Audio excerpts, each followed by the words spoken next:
That's what he's telling you. This tevel is different, that it could become unmuktzeh. It seems it's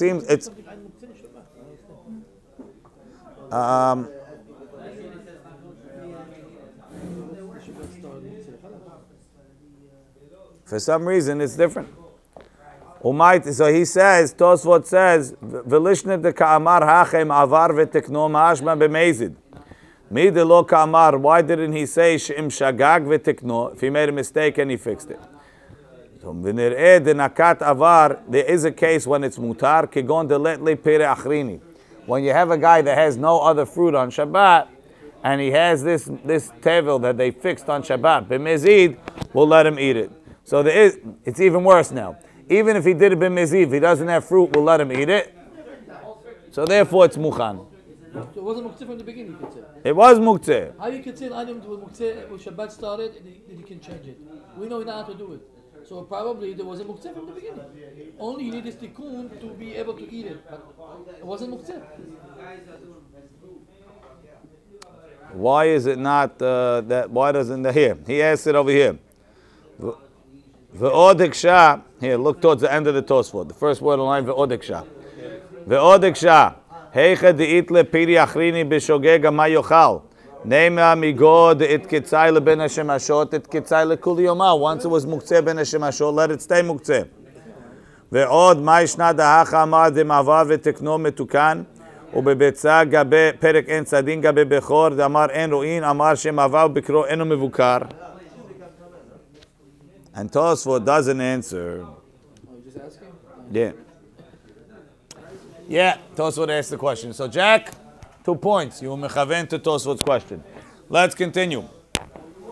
The Gemara says, so the first question was tevel. No, tevel is different. Next question. Notnin keli tahat.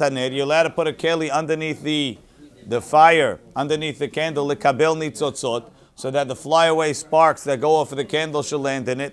Hare, those are muktzeh. They're going to land on the tray, and it's going to make the tray muktzeh. So he told him, Amar Rav Huna bereid Rav Yoshua nitzotzot en b'hem mamash. They become like dust. That's not significant. Dust doesn't make something muktzeh. Fine. V'chen korah shenishbera.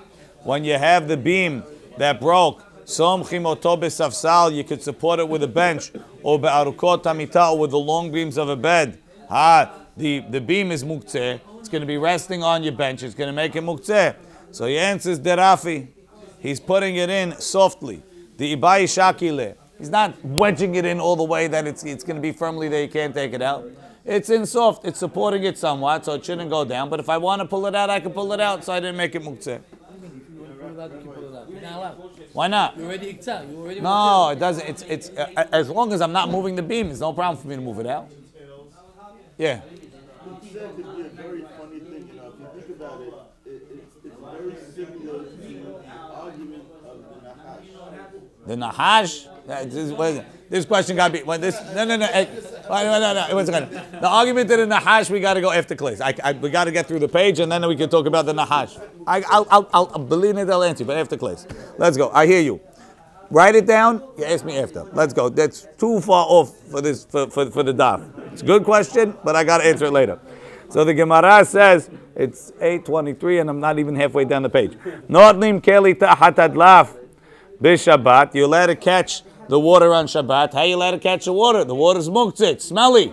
B'dlaf haroi. No, this leak is clean. You could give it to the animal. You'll let the cat drink it. Fine. Kofin et asal lefnei ha'efrochim sheya'alu v'yerdu. You have a chicken coop. And the chickens, you have the little chicks, they can't climb up. So you take a basket, you turn it upside down. Now it's like a step. The chickens, they jump on here and then they go into the chicken coop. But now when the chickens are on the basket's going to be muktzeh. Right? Kedesh ya'alu v'yerdu. Kasavar mutar letaltelo. He holds that you're allowed to move the basket. It doesn't become muktzeh. Says Gemara ve'atanya, we have a braita. Asul letaltelo. That if you turn the basket over in front of the chicken coop, it becomes muktzeh because it's a stepping stool for the birds. And the birds are muktzeh. So we answer bi'odan alav. Yeah, Jack is right. You're only not allowed to move the basket with the chicks on top of it. Jack, you must have read this in another Gilgul. V'hatanya afal pi she'en odan alav. But we have a braita that says you can't move it even when the chicks are not on it. Amar Rabbi Abu, you're right. You know when that braita is talking? Be'odan alav kol ben hashemashot. The braita that says that you can't move the basket is talking that the chicks were on the basket the whole ben hashemashot. Why? The migod it ketzai leben hashemashot it ketzai lekuli yoma. Because the basket was muktzeh the whole ben hashemashot, it's muktzeh for the whole day. So therefore, but a regular basket, if you put it there on Shabbat, the chicks go on, the chicks go off. After that, it's fine. So therefore, it's not mevatel kli melchama because they're not going to stay there all day. That's the way Rav Yosef explains Rav Hizda, that the reason for the Mishnah is en mevatlim kli mechano. Now we have a third option. Amar Rabbi Yitzchak. Rabbi Yitzchak said, "Keshem she'en notnim keli tachat hanegol lekabel betzata." Just like you're not allowed to put the keli under the chicken to catch the eggs. Kach en kofin alei keli b'shvil shelo tishaver. So too, you can't cover it with a keli so it won't break. So he's arguing out of Hizda. Rav Hizda said you can't catch it, but you can cover it. Rav Yitzchak is saying you can't even cover it. Kasavar, he holds en keli nital ele ledavar nital b'Shabbat. The Gemara says later that originally, when the people were all mehalel Shabbat, they told them you can't carry any kelim. Then slowly, as they started becoming better, they gave them a little more and a little more and a little more, till they let them carry klish machtor leheter, letzorech gufo, letzorech mekomo, and mehamal etzel, and they allowed them to carry klish machtor leisur, letzorech gufo and letzorech mekomo. Rabbi Yitzchak says this is what they will matir kelish mlachto le'eter and kelish mlachto le'isur was only ledavar anital, only for something that you're allowed to carry for, but that you're allowed to carry. But a muktzeh thing you can't even use a kelish mlachto le'eter for. We didn't give it back to you. We never gave it back for them. Kasavar en keli nital ela ledavar anital b'Shabbat. Meitivei kol hani tiyufta. How do you cover a ner with a pot? The ner is muktzeh. You're not allowed to move it. How are you gonna put the keli underneath the to catch the water if it's muktzeh? How are you gonna support the beam with a bench? The beam is muktzeh. I can't move the bench for something muktzeh. All those questions. Shani lehi answered them. B'tzarich limkomo. It's like a trick. Happens to be that I needed the place of the bench, and the rule, but you're allowed to move something out of the way. Once I picked it up, I take it and I put it to support the what's it called. You can put it anywhere you want. Once you picked up something beheter, I got to move it. I'm allowed to move it. So I have to put it down in the first available place? No. I move it to where I want. 1 second. What? What's with the bench is muktzeh? There's a heter of tzorech mekomo by klish mlachto leheter too. When I pick it up, even though normally I wouldn't be able to move it underneath the beam because it's davash, and once I have it in hand, I put it where I want. What do you got? No, it's just, it's unlimited what you could think of and what you come out with when the Lord's muktzeh. That's true. But we do have a limited law. Some hold like that. Some hold it's not.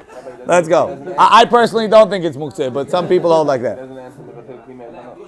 What? He doesn't hold of it. Let's see. Meitivei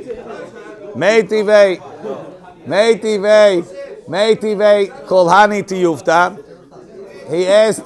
He asked him all these questions. V'shani le, and he answered it b'tzarich limkomo. But you need the place. Tashem, I'll bring you a proof. Achat bitzah shenolda b'Shabbat, ve'achat bitzah shenolda b'Yom Tov. Give me Rambam. Rambam, yes, the money. Achat bitzah shenolda b'Shabbat. Whether you have a bitzah that's born on Shabbat, ve'achat bitzah shenolda b'Yom Tov, or an egg that's born on Yom Tov, both of them are muktzeh. And metaltalim, you can't move them. Lo lechasot bata keli, you want to use the egg to cover the milk bottle so nothing should go in. Ulismoch ba karei amita. This is one of the more unusual things in the Gemara. The Gemara says you can't take the egg to use it to stick underneath the foot of your bed to support that bed. I understand, but it's muktzeh, so you can't use it. But one. You said that if you could find it, use it. No, but yes, most of the time. The egg that's born on Yom Tov, because it wasn't prepared before Shabbat, it can't be used. It's a separate rule, not because eggs don't need something to use. You could use. For a bed, it doesn't need preparation. Even for a bed, it needs preparation. If it wasn't around before Shabbat, it's nolad. It's a new thing. It's muktzeh. Whatever reason, Shabbat, Yom Tov, whatever the story is, but it's muktzeh. So once it's muktzeh, you can't use for anything, even to stick it onto the leg of the bed. What's it going to do for you? You're going to smash the egg anyway. How's it going to hold it? Sit on the egg. Tell me what happens. If you put it in the right pressure, the other way, you can put 1,000 pounds on it. Really? Wow. So that's what the Gemara is saying. You know exactly how to hold it. You have to know exactly. If you don't know exactly, then you get scrambled eggs. Did you know that? I knew I used to play with it. I used to put this thing like this, and you can't break it as hard as you want. The Rambam is just a pop. The Rambam says, when he introduces the laws of Muktzeh, the Rambam says, Asru Chachamim letaltel miktzat devarim b'Shabbat kederech shu oseh b'chol. The Chachamim put a restriction on moving certain things on Shabbat the way he moves them on the weekday. Umipnei ma nagu be'isur zeh. Why did they institute the laws of Muktzeh? Amru, they said, Umayim hiziru nevi'im. If the nevi'im said, Shelo yeh hiluchecha b'Shabbat, you shouldn't walk on Shabbat, ki hiluchecha b'chol, the way you walk on the week, right? V'chibato me'asot terachecha, that you shouldn't walk on Shabbat like you walk in the week. V'lo sihata Shabbat ki sihata hol, v'daber davar, you shouldn't talk on Shabbat like you talk during the week. Kal v'chomer, certainly, shelo yeh tultul b'Shabbat ki tultul b'chol, you shouldn't move things on Shabbat the same way you move them on the weekday. Because if you move everything the way you move it during the weekday, you'll forget it's Shabbat. But like this, if you constantly have to have on your mind, I can't move this, I can't move that, you'll always be remembering it's Shabbat. You'll move stuff, mipina lepina, no problem. Shabbat, we'll reorganize the house. We'll move everything, we'll clean out the closets, we'll move it from here to there. Right? Omi bait lebait, olatzniya avanim. He'll go find rocks to put them aside for building. V'chayotze b'hem. Sharehu batel. He's got nothing to do. V'yoshev bebeto v'yivakesh davar she'yitasek bo. He's going to look for something to do. V'nimtza shelo shavat. So instead of resting on Shabbat, he'll find mutar things to do. Ubatel ha'ta'am b'shen'emar b'torah lema'an yanuach. V'od, another reason. Kishivaker v'yitaktel kelim shemachtan l'isur. When he uses things that you use for an isur like a hammer, he might use it a little. Ve'od, a third reason for muktzeh. Some people are not professionals. They don't really work. You have a guy, he inherited his money.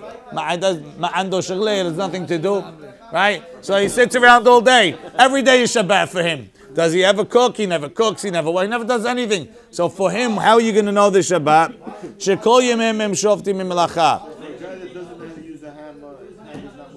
No, we don't differentiate between people. Right? If he could walk and do like other days, shelo Shabbat.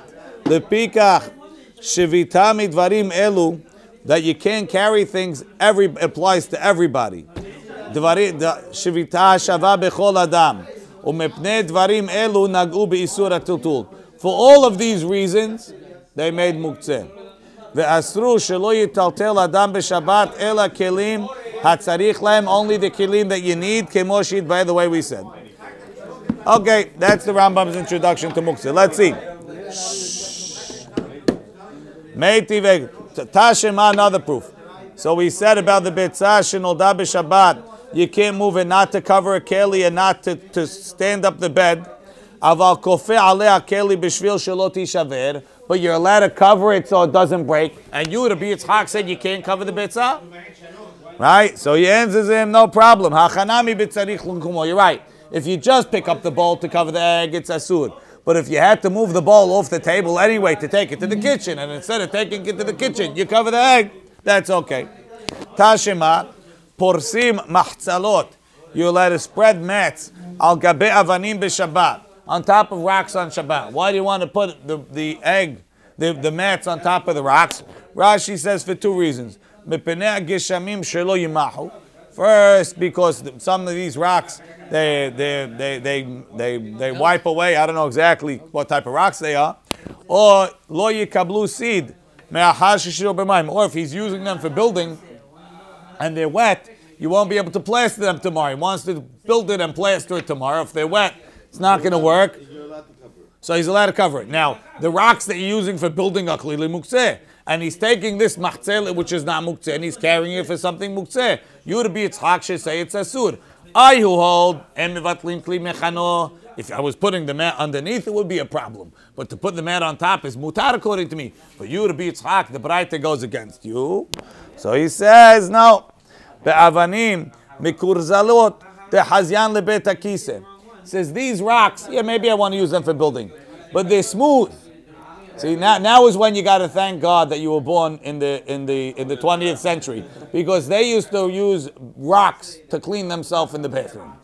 You're talking about shaman; they were using rocks. So, right? So, what should I tell you? They didn't have shaman, right? So now the guy, these rocks are smooth. He can use them in the bathroom, so they're not muktzeh. Last forever, yes. You never have to refill. Tashema, porsin mahtzalot al gabe levenim b'Shabbat. You're allowed to spread mats on top of bricks. Bricks are not smooth. You use bricks to clean yourself, you're going to be in trouble. So the Gemara answers, the ishtayur mi binyana. These bricks, they're not waiting to be built with. They're leftovers. The hazyan lemizgan alayu. He has them, he's going to use them for seats. So once he says he's going to use them for seats, they're not muktzeh. Yeah, you sit on rock, like a little bench. You sit on the cinder block or something. Tashema, porsin mahzelet al gabe kaveret devorim b'Shabbat.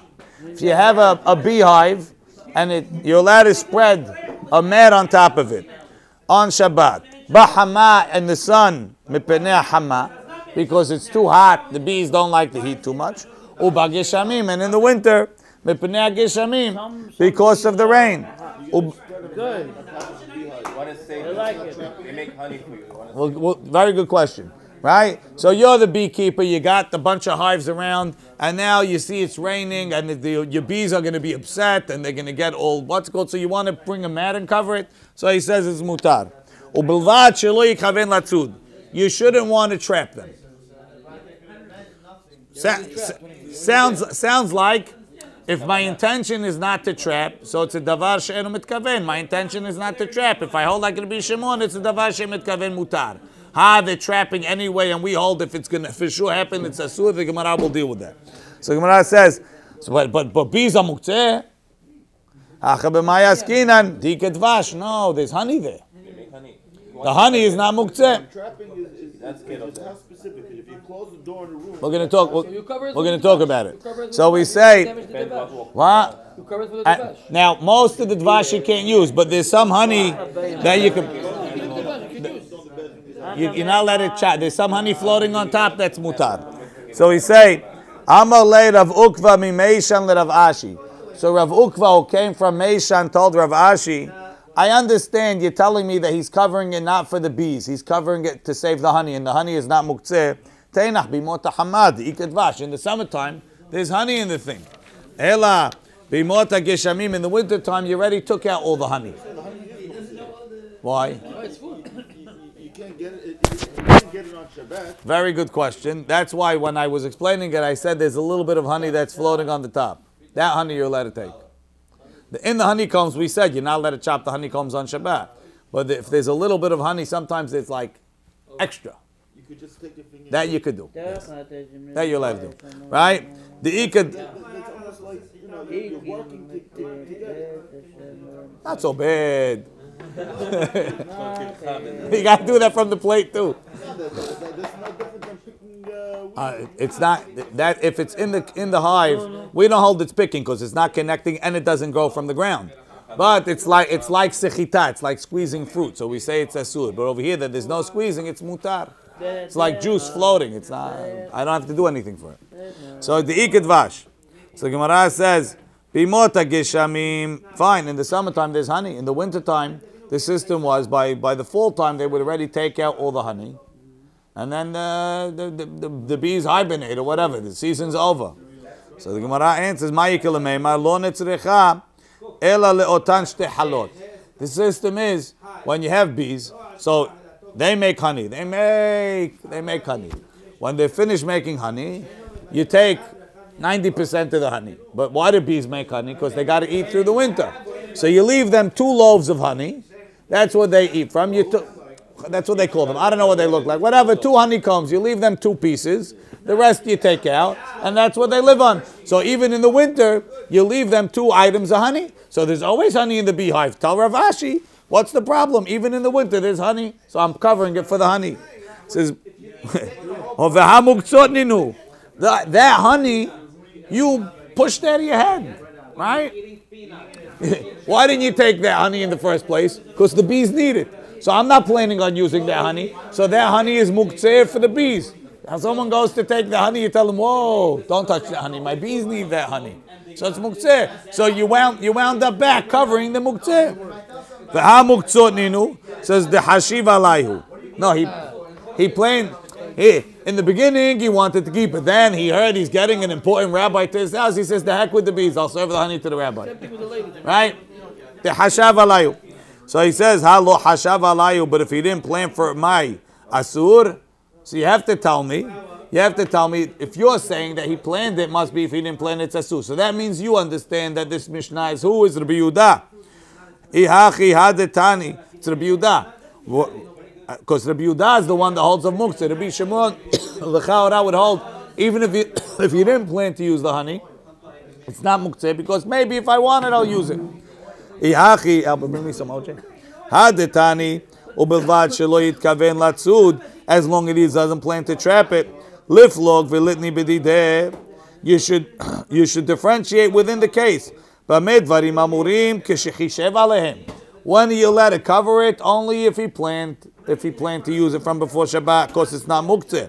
Avalo hishev aleim, but if he didn't plan to use them, and those honey things are muktzeh, asur, because you're not let it carry for something that's muktzeh. So you're right, we could have said that.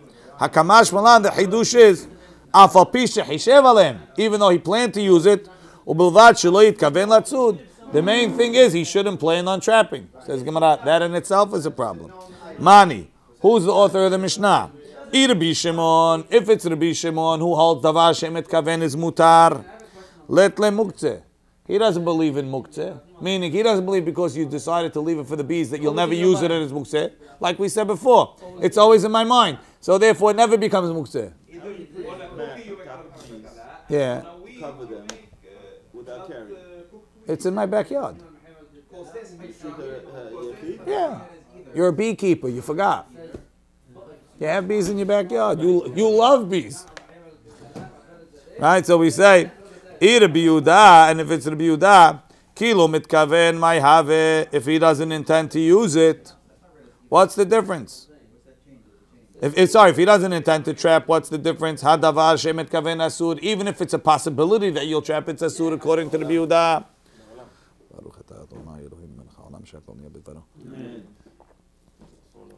Le'olam Rabbi Yehudahi. Really, it's Rabbi Yehuda. So, how does it work?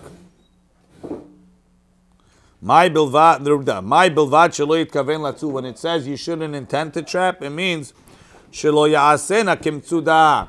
When you cover it doesn't mean it's not talking have intention or not intention. Davar shemet kaven, not davar shemet kaven. Shelo yitkaven latzu means put the mat on top of the beehive in such a way, the lishbuk luhu ravha, that you left a way for the bees to get out. Make sure you perch it in such a way that the bees can get in and out. That's Rabbi Yehuda. Good. Now, the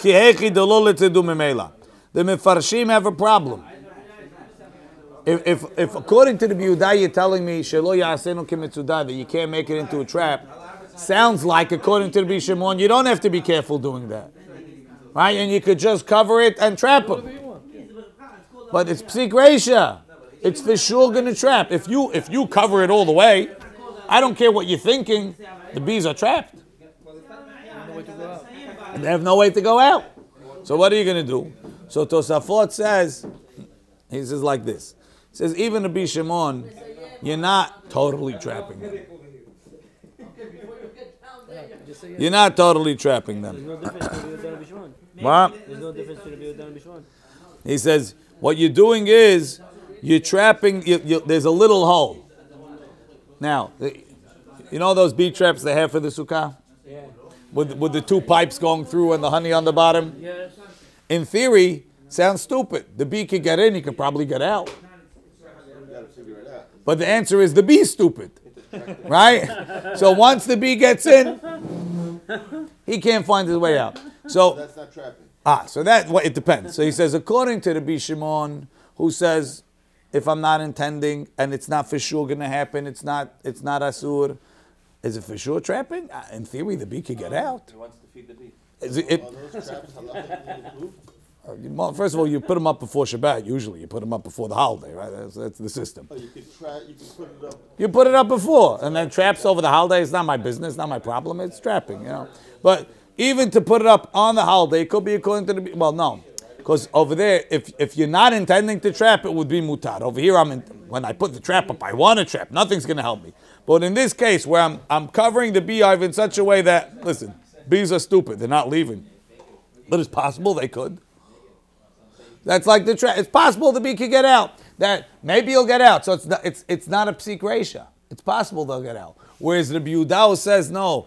Even if it's not a psik reisha, if it's not for sure they're going to get out. If it's possible you're going to trap them, it's asur. So according to the Biyudah, you have to leave a big hole where any bee that wants could go out. If it's possible, dayenu. Without navigation. Right, without navigation. Hazal baruch. What is adding a word? Ke'en mitzvah. So Mem Gimmel like that. I think that's the same. Kemitzuda, same. Rav Ashi Amar. Rav Ashi himself gave a different answer. He says, you want to know why according to Rabbi Yitzchak, you're allowed to cover the beehive with the mat, even in the wintertime when there's no honey? So we're not talking in the wintertime. In the wintertime you're not allowed, because the honey there is muktzeh, the Mishnah is Rabbi Yehuda. Mikatani bimota hama ubimota geshamim. Does it say in the summertime and the wintertime? It says bahama, when there's sun outside. Uba geshamim, and when it's raining. When is that? Biyomei Nisan ubimei Tishrei. In Nisan and Tishri. The ika hama, sometimes it's sunny. The ika geshamim, and sometimes it's rainy. The ika dvash, and at those times there's already honey. Amar lahu Rav Sheshat. Rav Sheshat told the students, Puku ve'imru leil Rabbi Yitzchak. Go tell Rabbi Yitzchak. Kevar tergema Rav Huna l'shma'atich beBavel. Rav Huna already said over your statement in Bavel. We're not impressed with your ein klini tal so devarim tal. What's that? The Amar Rav Huna is a interesting case. Osim mechitza lemet b'shvil hay, ve'en osim mechitza lemet b'shvil met. Barminan, there's a dead guy lying in the sun. Shabbat, he's muktzeh like David HaMelech, right? So now, how you gonna, if the sun is there, it's not good for the met. It causes him to decay faster. So what are you gonna do? You want to build like a shade. You want to put something to block the sun from coming on him. So he says, so you can make it for living people. You can't make the mechitzah for dead people. How is that? Maihi, the Amar of Shmuel Bar Yudah, the Chen Tanashi Lamari, Met Hamutal Behamma. If the met is in the sun, Ba'im Shene Bene Adam, two people come, V'yoshvim Betzido, and they sit next to him. Hamla Emilemata, when they're hot, it's hot for them on the floor. Ze mevi mita v'yoshev alea, ve'ze mevi mita v'yoshev alea. Bring a chair, now sit on the chair. Ze mevi mita v'yoshev, sit on the chair. Hamla Emilema'ala, it's hot for them on top. Mevi'im mahtzalot uporsim alehem. Right? They bring themselves a mat and they put it on top of them to shade them. זה זוקף מיטתו ונשמט והולך לו, וזה מביא מיטתו ונשמט והולך לו. One makes it higher. Then after you, what's it called? After they get sick of sitting here, so he turns up his bed. It sort of supports the mat on the side, right? And now you have the beds with the mat blocking the mat from the sun. But I didn't build it for the mat. I built it for me. I needed to sit on something. It was hot. I brought a chair. Then I needed a little shade, so I brought this machzelet and I stood it up in front of me. Then I wanted to go, so I sort of left it leaning on the chair. But it was all done for me. I didn't do anything for the mat. I played a trick. Let's sort of chamet. We'll let you play tricks. But we're not going to let you do it straight for the mat because he's muktzeh. En keli nital. El letzorech davar anital.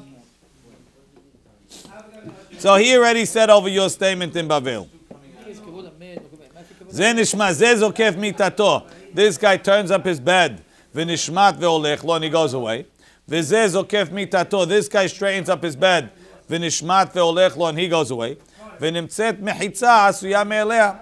And then we have the bed stand. You have the mechitza there, and it was made for living people. L'chaura, you should say that if we don't hold like Rabbi Yitzchak, we should hold you're allowed to make the mechitza straight for the dead people, right? Because we hold you're allowed to carry for a muktzeh item. But we'll see, it's not so clear. Says the Gemara, what? There is kavod amit, but I don't have to be mevatel mitzvah of muktzeh if I don't have to. We have a way. Gemara says further, itmar we learn, me tamutal b'hamma. If there's a mat in the sun, he's lying on his bed and it's sunny. Rav Yehuda Amar Shemuel. Rav Yehuda says the name of Shemuel. Hofcho mi mita lemita. You can't pick him up because he's muktzeh. So what do? He's on this bed. Bring a bed over here and roll him. He'll go onto this bed. I'm not touching him. I'm touching the bed. Then he's on this bed. Put this bed over here. Roll him to the next bed. Roll him. What? The bed itself is not muktzeh. You have a bed on. He was dead on before Shabbat or on Shabbat. So we'll see, right? Not so clear. Let's see. I'm touching the bed. Even that, we'll see. It's not so clear. Let's see. Says the Gemara. That's one opinion. Rav Hanina bar Shalmi amishmed Rav Ami Amar. No, don't roll him. Meniya halav kikar. Meniya halav kikaro tinok. Bring a baby and put him on the mit. Bring a loaf of bread and put it on the mit. Right? Now the mit is like a handle to carry the bread. Right? So now I'm carrying him. He's like the plate of the bread. It's mutar. That's up to you. So he says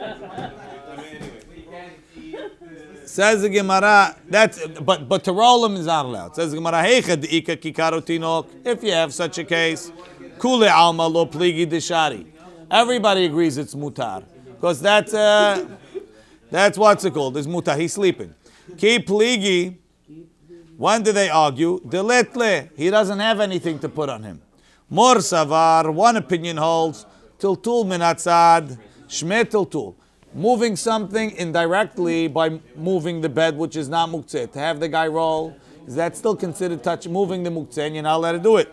Umar savar, and the other opinion holds, lo shme tiltul. It's not considered moving him, since I'm doing it indirectly, and it's mutar. During that time, they knew how to do Techiyat HaMetim. Yeah, you can't just do Techiyat HaMetim anytime you want. When you bother Hashem and you change nature, you have to pay. No, that's not my So, question. what's your question? My question is, if they have the ability to do Techiyat HaMetim, Yeah. really it's not muktzeh. Maybe the guy that's doing this isn't the rabbi that has the ability to have Techiyat HaMetim. He wasn't planning on doing Techiyat HaMetim this Shabbat. Let's go. Leima ketanae. Let's say like Tanaim. En matzilin et hamet mipnei adeleka. We have Baraita that says like this. They have somebody's dead in the house, and the house is on fire. The met is muktzeh. You have to leave him in the fire. It's not pikuach nefesh. He's already dead. Amar Rabbi Yehuda ben Lakish. Shamati, I heard shematzilin et hamet mipnei delika. I heard you're allowed to save the guy from the delika.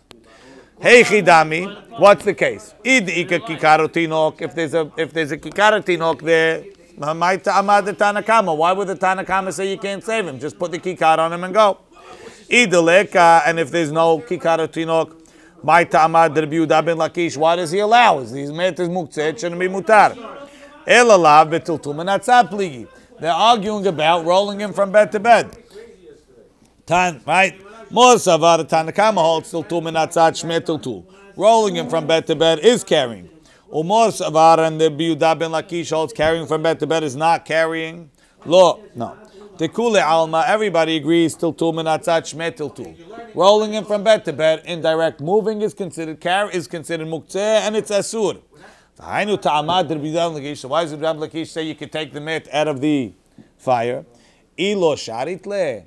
If you don't let the guy carry the met out of the fire, ati lichbuye. He's going to come to put out the... Sorry, I missed the line. The mitoch she'adam bahul al meto, because people are nervous about the body of their deceased relative. Ilo sharile, if you're not going to allow him, he's going to get so nervous, he's going to put out the fire straight.